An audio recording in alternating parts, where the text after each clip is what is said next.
All right, welcome to the Fargo Human Relations Commission meeting, December 19th. I'm Barry Nelson, Chair, and welcome everybody who's watching on air. I'm hoping there's people that do that. We'll introduce people around the dais. First of all, I'll start with you, John. Thank you, Mr. Chair. John Strand, liaison from the Fargo City Commission. Thank you. Cody Severson, member. Matur Alier, member, and we have a new company here at PIEC. It's 20 Apiak? months. Well, welcome. Adam Martin, member. Abdiwali Sharif, member. Thank you. And then we'll have our staff introduce themselves, please. Karen Flum, Planning. Catlin Christie, Planning. Miranda Wolf, Planning. Thank you very much. We have before us the agenda as printed. I'm looking for any amendments and/or approval of the agenda as presented. I move to approve. Thank you. I'll second that. Thank you, Abby. All those in favor of approving the agenda? Say aye. Aye. Aye. Same sign. Opposed?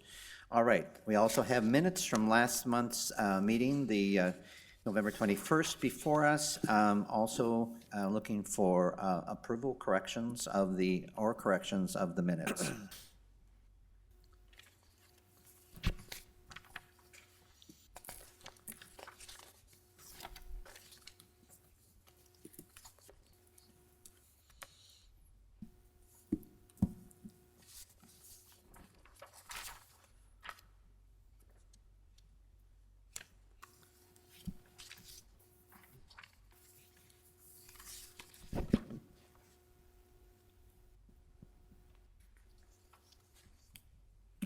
Move to approve. Cody? Thank you. Second? Second it. Thank you, Matur. All those in favor of approving the minutes from November indicate by saying aye. Aye. Opposed, same sign. Motion carried. Public comment. We do not appear to have public in the room, so I think that we will be going to our guest momentarily. Unless, are you in a hurry that you need to leave, Sean? No? Okay, we'll get to the request later in the program. Next, we have our program for today. Vince Kemp, who is with the Fargo Police Department. He's the community engagement team. And Vince, it's been a long time since we've seen you. Glad to have you back here. And welcome. Thank you. I'm glad to be back. I know you haven't seen me as much this year as you've seen me in years in the past. So I thought I'd come in and show you some of the things that I and the rest of my team have been up to. So just as a background, currently our community engagement team is made up of Lieutenant Bill Alfeld, Sergeant Pallas, who is soon leaving us, myself as the cultural liaison, Dave Carlson, Matt Niemeyer, and Michael Bloom, who are community trust officers. Okay, the cultural liaison officer position is one, as you probably all know, works with all cultural groups in Fargo. We work to build positive relationships with new Americans. I instruct officers in best practices when serving people of all cultures. And my overall goal is just to help people succeed. The community trust officers, their job is to build trust between the community and law enforcement, to build relationships within the community, especially youth, to provide positive influences for youth, and like my number one goal, theirs is to prepare youth for a successful future. Some of the programs that we currently have are survival swim lessons for new American kids. We have an art program for adults. I am working to start a program called Drawn to Culture. So survival swim lessons, we started this in January of 2019. This was started because I was contacted by a member of one of our cultural communities the day that a child in the region had drowned. After this incident, I started thinking about what we could do and thought that when I reached out to the aquatic centers, found that they were thinking about the same thing. So we came up with this program. So this program is designed to save lives. Our goal initially was 100 to 150 kids, ages 7 to 14, that we would get survival swim lessons. These lessons are culturally appropriate. So as Abdiwali, who has helped me with this program, we did have one class this year that was for Muslim females only, and we were able to do that in a culturally appropriate way, which meant that I sat in the hallway and wasn't able to watch the swim lessons like I usually do. We did partner also with the West Fargo Police Department, and they started their own program, the same as ours, and we partnered with the YMCA, Concordia College, Fargo Parks, the Hubbard Aquatic Center, and Family Wellness to utilize their facilities. Here's some pictures of some of the swim lessons that were going on. And this year, tonight we're finishing our last swim lesson for the year. Fargo was able to do 96 kids, get them through swim lessons. West Fargo was able to get 107 kids. So actually, we surpassed our goal and did over 200 kids that got through swim lessons this year. This program will continue. I have to thank Salmons Financial, who decided that this is a program that they wanted to get behind, and they funded the whole thing. And then being a penny pincher, I was able to stretch that, which was supposed to be for 1 year. I'll be able to pay for all next year with the money that they donated last year, so that we are totally funded for 2020. Okay, our adult art program is for adults. It's one class per month. We partner with Creative Plains, who provides the instruction and provide the supplies. This program was started to engage new Americans with little or no English, so that it is taught in a way so it's shown, demonstrated, and even if a person does not have a strong grasp of the English language, they are able to create art themselves. This picture, they're making a scarf on a hand loom.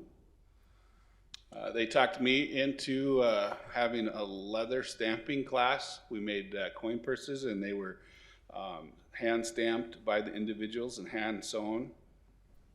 We will be doing a leather clip, money clip and wallet in January, and so I'll be instructing that one next month. We've done pottery a couple of times. Okay. With the popularity of the adult art program, I am now attempting to start something that's called Drawn to Culture. I'm in the processes of trying to gain the funding for the program. I want to start it early in 2020. I'm looking at a class for teenagers to be held at the Fargo Police Department Community Engagement Center, which we now have at 1230 25th Street South. We'll bring in a professional drawing instructor provided by Creative Plains Foundation. Each class would start with a short cultural lesson. My vision is to have someone bring in an object that is of cultural significance, have a speaker. It could be one of the students themselves or a guest speaker that comes in, explains what culture that this object comes from, explain the significance of it, and then the drawing instructor would then give them the skills to use that as a still life in order to draw the object that was brought in. We're looking at having classes once per week for 1.5 hours over a 6-week period. We want to have, this year, 2 level 1 classes and 1 level 2 class, And then next year, we're looking at level 1, level 2, and level 3, and continuing on as long as the people are engaged and are wanting to do this so that they can develop their talent to highest level that they possibly can. The goal is to not a one and done program like the adult art program is, but we're working to develop talent. Hopefully this would turn into either interest in taking art in college or starting their own business, or maybe a drafting career because they've got the skills to draw. And the Fargo Police Department, we will be responsible for signing the students up and providing transportation for those who can't get there on their own. And I pretty much described this already.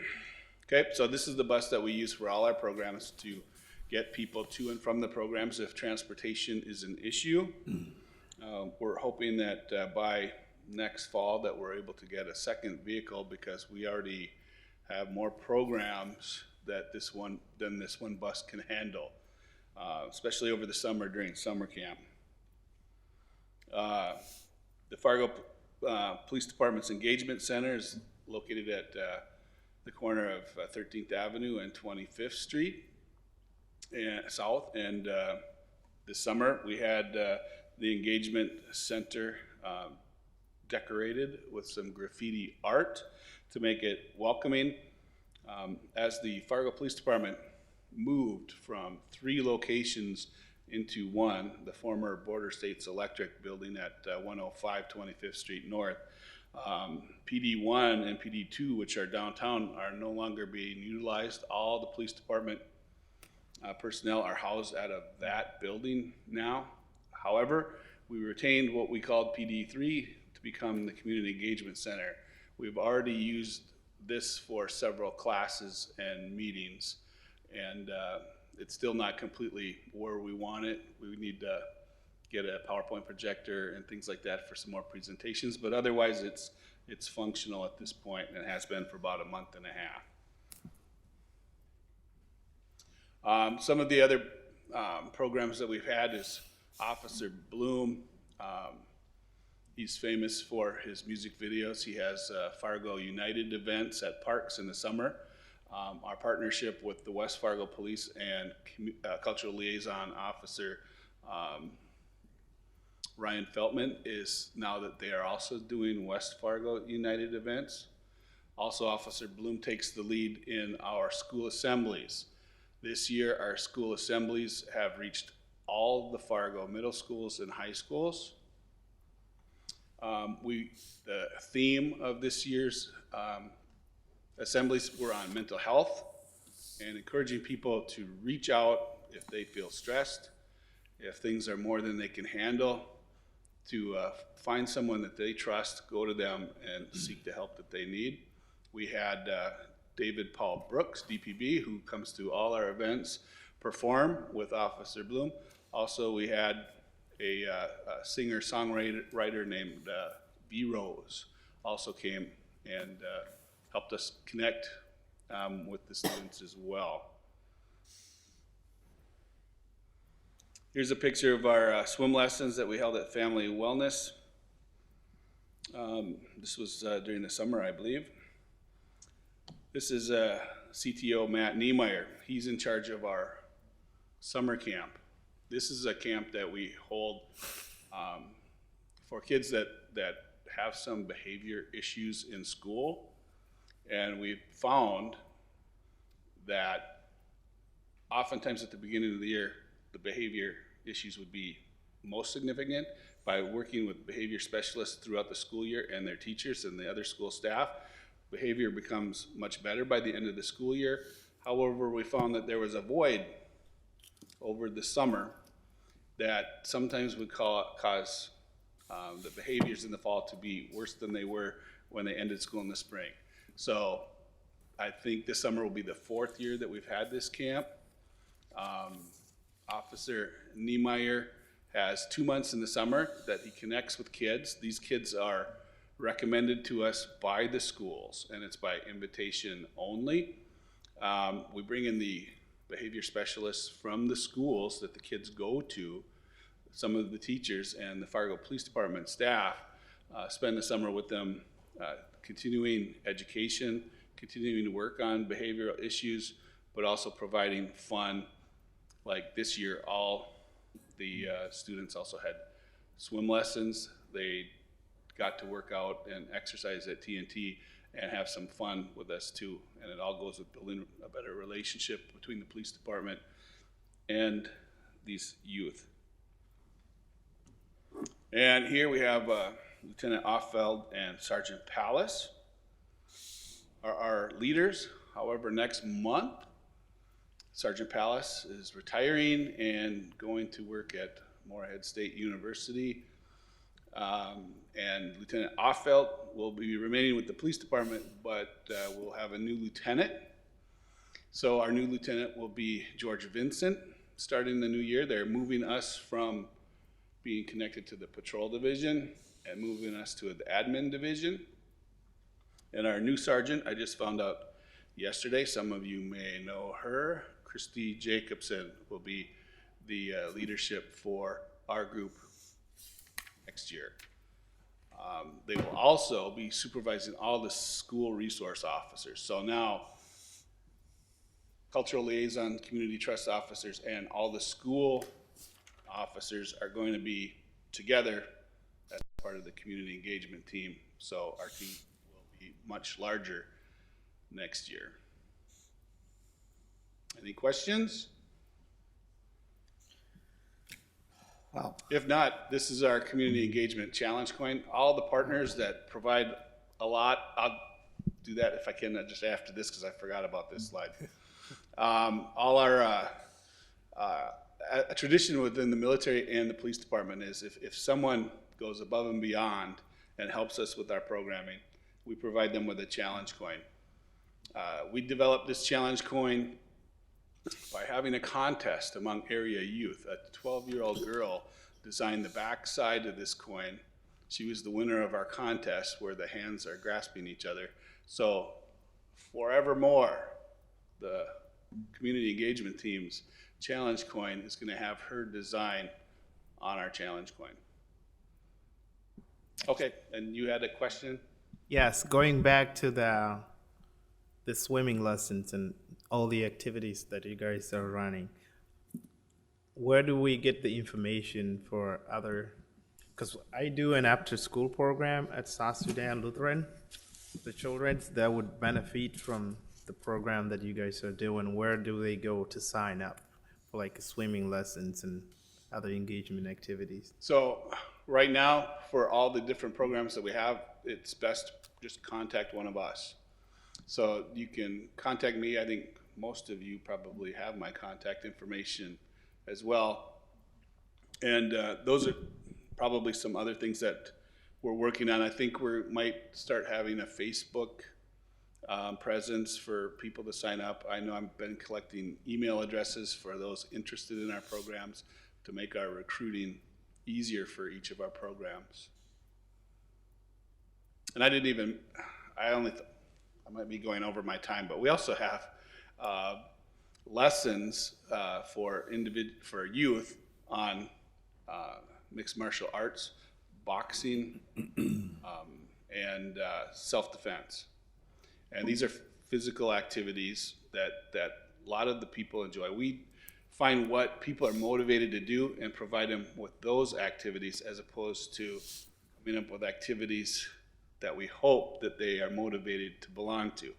So I know Officer Carlson has been very busy with that. We partner with Barbo Boxing and Mariah Prussia, and they provide the instruction, and officers go to these things and spend time with the kids as well. We do provide some transportation with those events as well if needed. And also we have Monty Gordon, who used to work with the Dallas Mavericks, does our basketball program.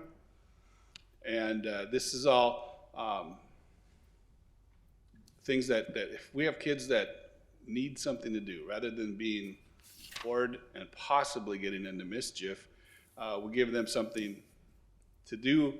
They get some positive mentorship from Mariah and Barbeau and Prussia, and they build the relationships with the officers, and it's a good program, and it's partially funded by RED, which is reducing ethnic disparity.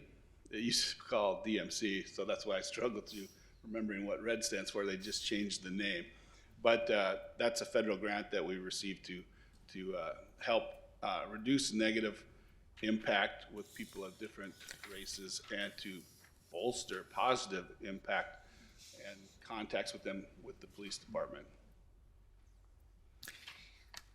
Vince, I would say thank you very much for coming and giving us an update. What an exciting kinds of things that are happening in our community, and I see vision and mission of Vince Kemp written all over these. You've talked about this for a long time, so accommodation for that.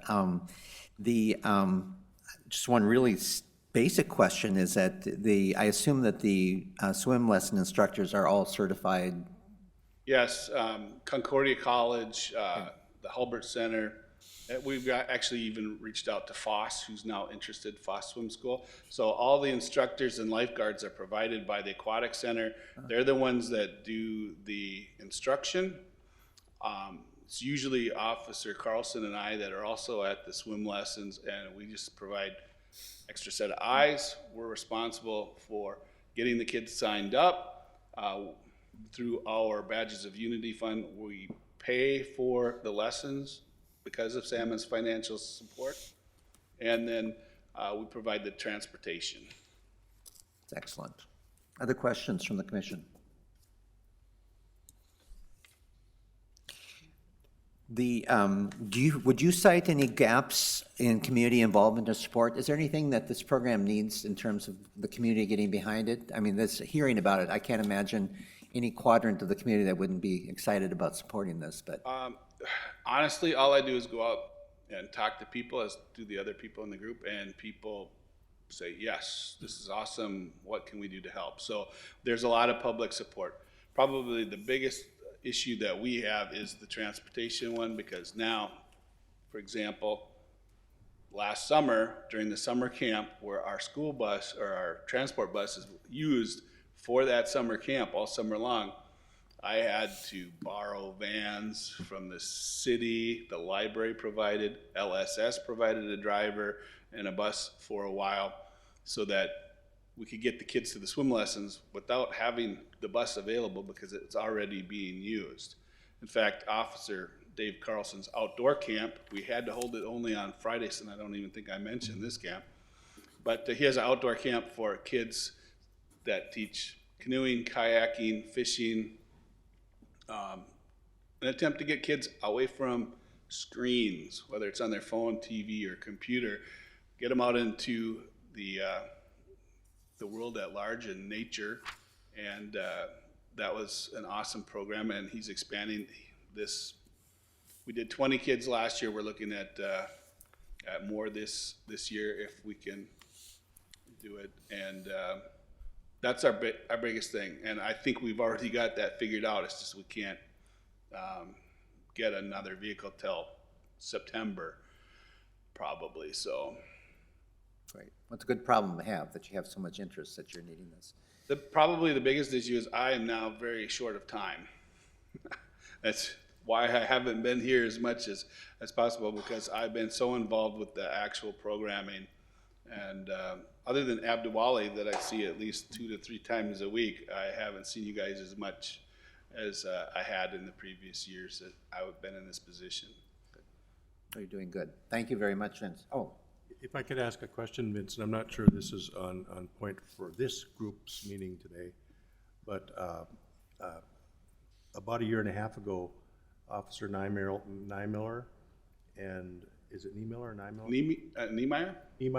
Niemeyer and Officer Bloom and several of us met with Park District representatives and community development folks, and we were trying to resurrect the Global Youth United soccer program, which involves like 85 kids. And one more time it fell flat somehow or other, if ever you have in your spare time, if ever Officer Niemeyer and Bloom would have any advice for us how to go back at that. I'm just worried about the gap in those programs. These kids don't fit into the typical feeder soccer programs, and they were having them there, and then the baton in theory was passed to the Park District, but something has fallen through again. Well, I can tell you that this last Monday, we had a meeting with Tri-City Soccer, and we were discussing that at our Monday meeting already. But so we like to do the physical activities, but also we know that some people are not motivated by sports, so that's why we also have the art component. And we're willing to start as many programs as we can get funded, and the biggest probably issue is the number of us and our time, because it's difficult with we've had only 4 people. And during the summer, we'll have more people, but as the school officers won't be in the schools, hopefully they can get involved with our programming over the summer months as well, and really bolster our ability to provide services like that. And one last discussion point would be if you're looking at transportation issues, maybe we can connect the dots a little bit and reach out to the transit department or reach out to community development. Maybe there's some other ways we can look at helping you get that vehicle or vehicle transit you need. That would be helpful. We've also, I should say that bus that we do have was donated by the Matt Bus Depot Paratransit. And we've already are checking with them, and it looks like we should be able to get another one from them. That's one of my portfolios, if I can help in any way. Thank you. Great. I don't have a question, I have a appreciation. I saw on the Fargo Police Department social media page that your team spent time with people, or the kids in the juvenile detention center. And I just want to say, from a person who grew up in that really appreciate that you spent time there. So. Well, thank you. I have to give the credit on that to Officer Bloom. That's one of his projects. Great. Thank you. Thank you so much. We look forward to getting updates from you. There's lots going on. So thanks, Vince. Thank you very much. All right. Would you like to introduce yourself, Leticia? Welcome. Well, Leticia Mizor Hellerud, I'm sorry, running late today, but I'm glad to be here. Great. Good to have you. Next on our agenda is a sponsorship request. We have it in your packet. It is from the Human Family. Sean Kaufman, Director of the Human Family, is here. So I'm just ask you if you want to just highlight a couple things from it, and then we'll take action on the request. Sure, thank you. And as a citizen, I just want to say thank you to Officer Kemp. That's wonderful work you're doing. So we do have a sponsorship request for the North Dakota Human Rights Arts Festival. It's the 3rd year for the festival. It opens on January 7th at the Plains Art Museum and will be available free to the public to experience and explore through the end of January. It closes on the 31st. We have a free public reception on Wednesday, January 22nd from 6 to 8 p.m. That will include a live performance from a dancer who has submitted a piece to the festival this year, from poets, and then our traditional conversations with artists to talk about their motivations and thoughts behind the work that they've produced. The jury met about a week ago, and we selected 65 different pieces to be a part of the festival. About half of those are 2D and 3D works, photographs, paintings, ceramics pieces. The other half are experimental filmmakers and animated filmmakers and some musicians and the dancers, a little less traditional forms of art that you would see in the museum. And of the 3D artists, about a third of those are Fargo artists here from Fargo-Moorhead area, which is exciting. The rest come from Bismarck and Grand Forks and St. Paul. We also have some folks from Kentucky and then 2 international artists who have submitted works. It's a really diverse program this year, and it's, in my personal opinion, it's really a beautiful show. During the jury process, there were a couple of pieces that combined with the works as well as the written descriptions from the artist brought the jury to tears. So I think folks will find it a very powerful program. And yes, that's pretty much it. We're looking for sponsorship to help with just advertising and promotion of the event, as well as some costs associated with bringing some artists in for the reception. And we appreciate your continued support. You've been a part of it for the last couple of years, and we'd love for you to be a part of it this year. Thanks, Sean. Will you take some questions? Absolutely. All right, questions for Sean on this request? Point of information, you're right. We have supported either the film and/or art festival in the past. It's becoming a tradition now. Was the third annual, so that's accurate. We did, just for consideration for the commission, we have plenty of money in the budget. That's going to go out in the public, right? But so that the request could be certainly covered from that perspective. But any other questions for Sean about the event or the request? Hearing none. Thank you, Sean. Thank you, everybody. Looking for a motion. I move to approve. All right, at the amount requested? Yes. Okay. And I will second. Second? Okay, it's been moved and seconded to approve the $500 request to the Human Family for the North Dakota Human Rights Arts Festival. Any further discussion? Hearing, Etienne, do you have something? She's saying thank you. Okay, all those in favor, or those in favor of the motion indicate by saying aye. Aye. Opposed, same sign. Motion carried. Thank you. Look forward to hearing how the art festival goes. All right. Next, we are moving into old business. This is information that's happened since our last meeting. Item number 1, appreciate the response of the planning department and members of the commission. We were able to, in a timely fashion, bring a letter to the Cass County Commission as they were considering the request to continue resettling refugees into Cass County, specifically Fargo and West Fargo. And Matur and I were there in person at the event. Cody, you were there as well, when the commission did meet. And so the letter was both hand-delivered and read at that time. And I'm pleased to say that our commission voted unanimously to continue this fine practice of allowing refugees to come into the county. And this is unique this year in the sense that the president issued an executive order in September saying that states and local entities, in the past, there would just be a federal allocation, and this year it was that each one would have to vote as to whether or not they were considering it or not. I'm pleased, in contrast to some other counties, that there was a lot of support being expressed at the meeting. I don't believe there was anybody that stood in opposition to this, so it's a good reflection on our community, I believe. So, any other, you want to mention anything in terms of response to that, Commissioner Strand? Thank you, Barry, and thank you for speaking to the county on behalf of this commission and those in the community that voice is so important for. I'm proud of us.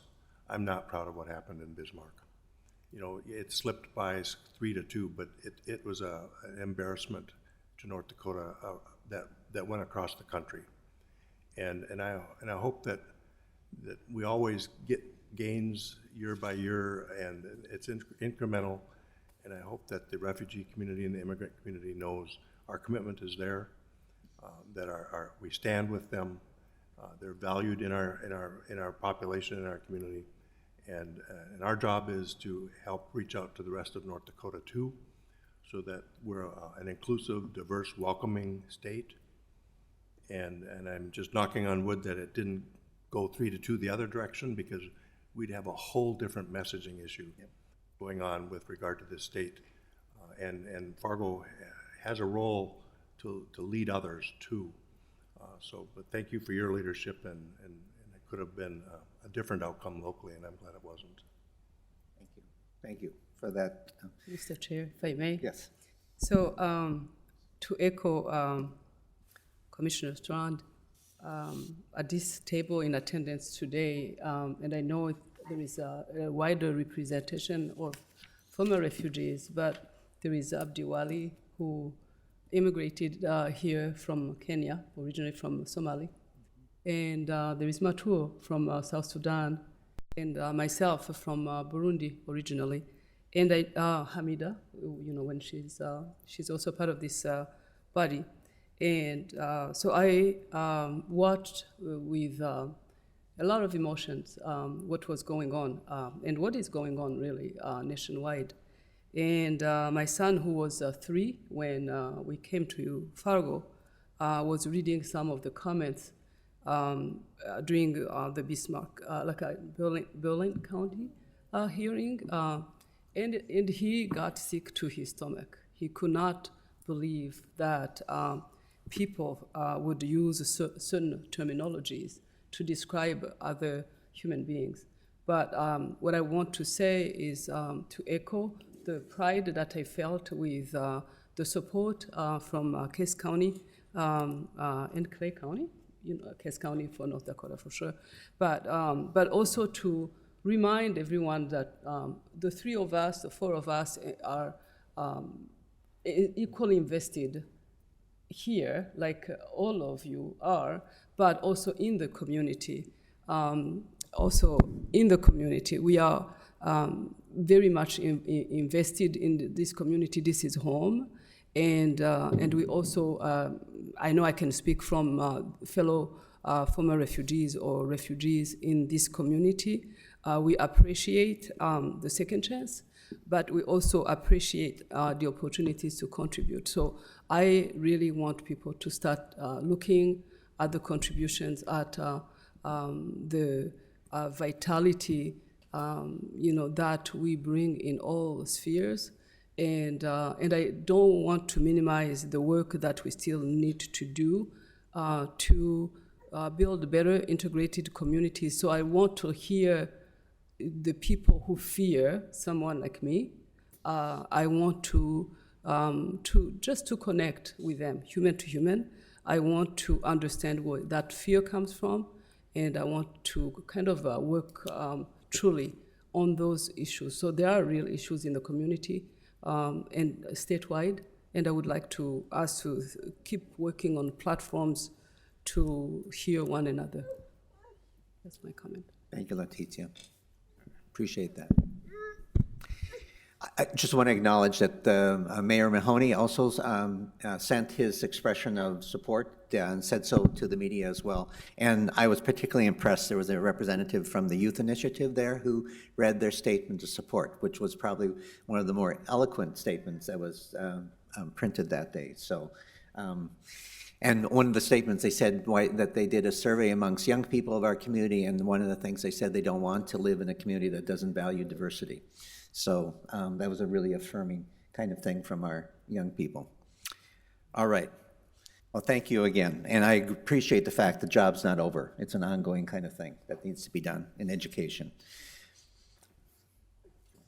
Yeah. Thank you, John, and thank you, Leticia. And when that hearing happened in Bismarck, I was watching.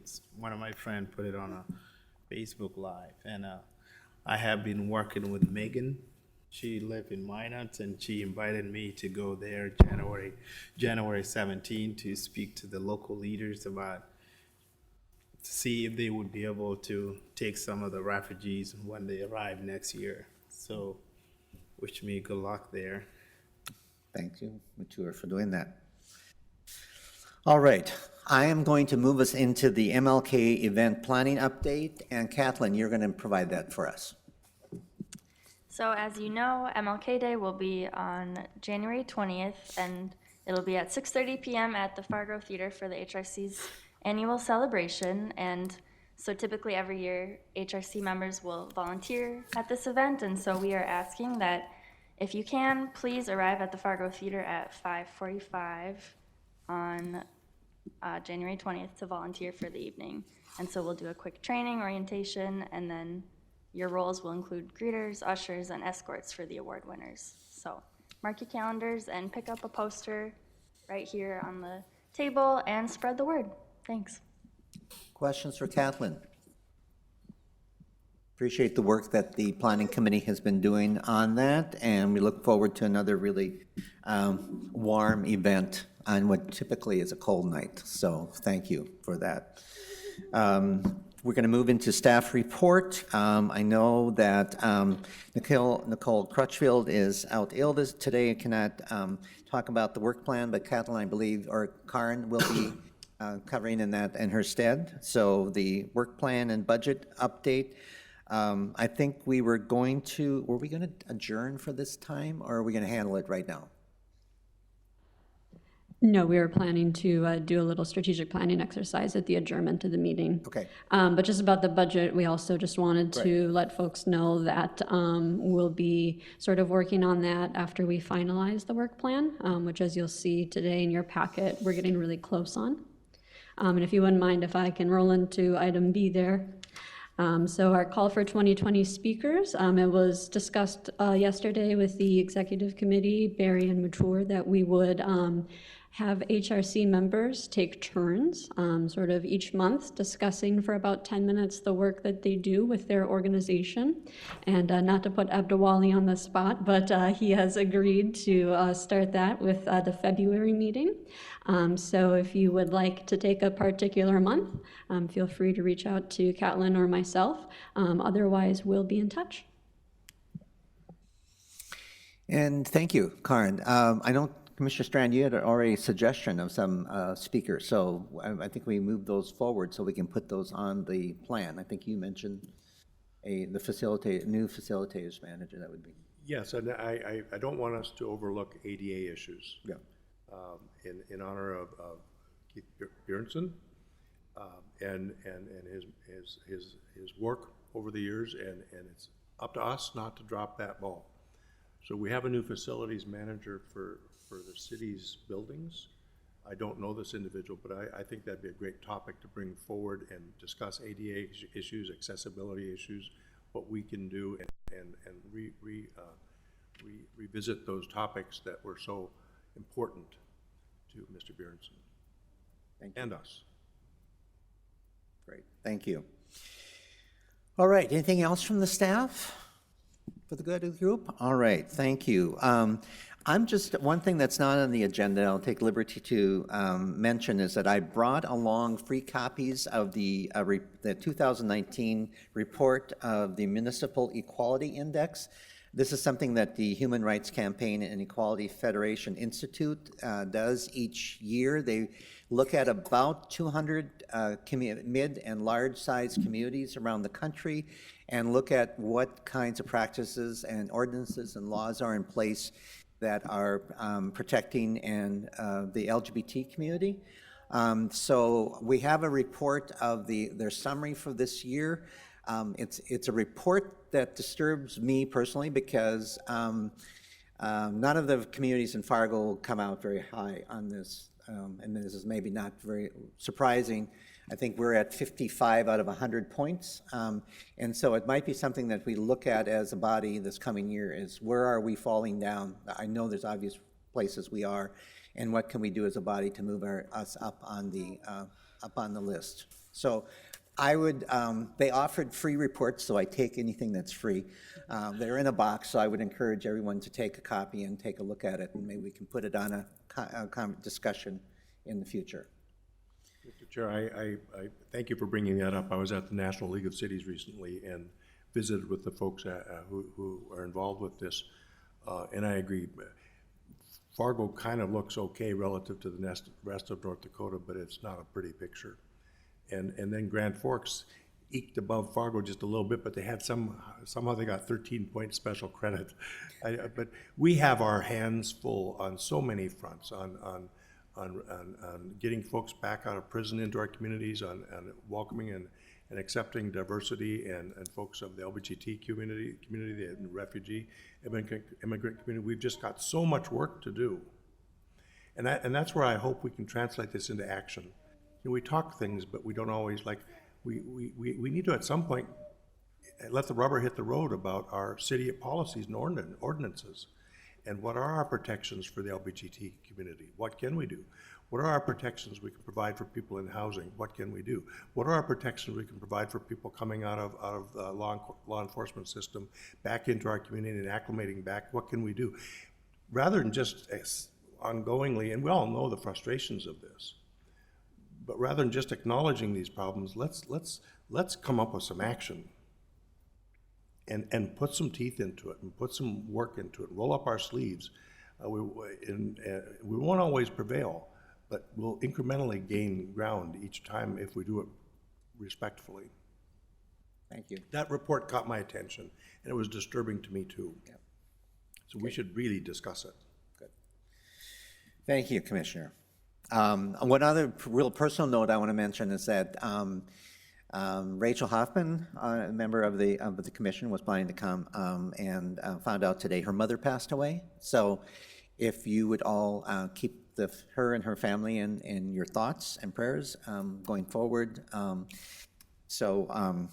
We'll acknowledge that as a body. Anything else for the good of the group? Do you want to say anything about your event? Oh, I can.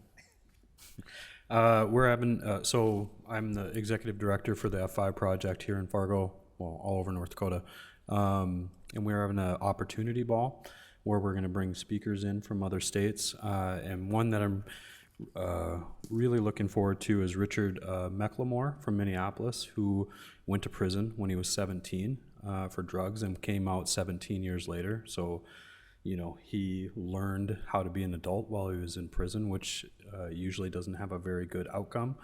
And after coming out, he's done some really great things with, diversity trainings, and he's a trainer for the Minnesota Department of Corrections on how prisons can identify how to better handle situations from people from different cultures. He's created reentry programs and housing programs, like 44 houses for African-American men to come out to and have a safe place to go.